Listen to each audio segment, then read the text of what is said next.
Jensen is live for us in Champaign tonight. So Jennifer, how is the city enforcing this?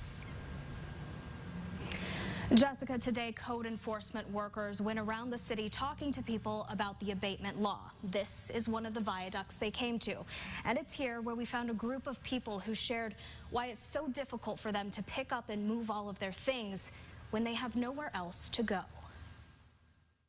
I just want my life to be back the way it was. Julie Malk's world shifted when she left an abusive relationship. She could no longer afford her apartment, and now she's homeless, living under the viaduct on Logan Street in Champaign. To top it all off, I had family take money from me.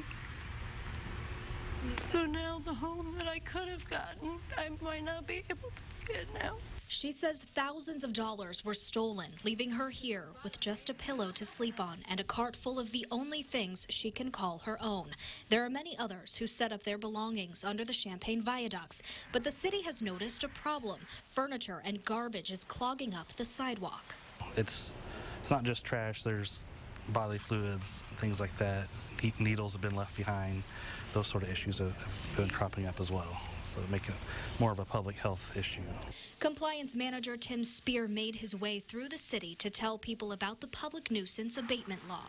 We're not telling them they can't stay here, but they can't leave unattended property here. Mulk says from her perspective, the problem is bigger than mattresses blocking the walkways. What do you, being homeless, notice that's missing here? Shelter for just the homeless, people that don't have the money to pay $600–700 for rent.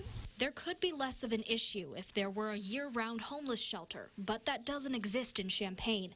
See You at Home outreach program has been driving people to other cities to stay at their shelters. It's a resource that's needed. So many of our friends, if they don't have a place to go, they're going to end up either on the street, in the emergency departments, in the jails. Director Rob Dahlhaus says they're working to create a permanent shelter, but it'll take time to get the money and support to make it a reality.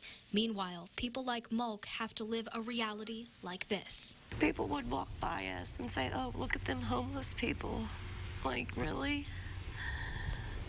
They can't find somewhere else to sleep, you know? I mean, like we were somebody's trash or something, and we're not trash.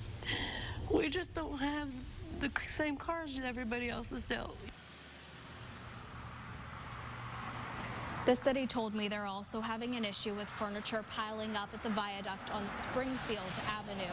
They said that can't be cleared yet because the property is owned by the railroad company. They have been in contact with them, and as soon as they get permission, that will be cleared as well. Live in Champaign, I'm Jennifer Jensen, WCIA 3, your local news leader. Jennifer, thank you so much.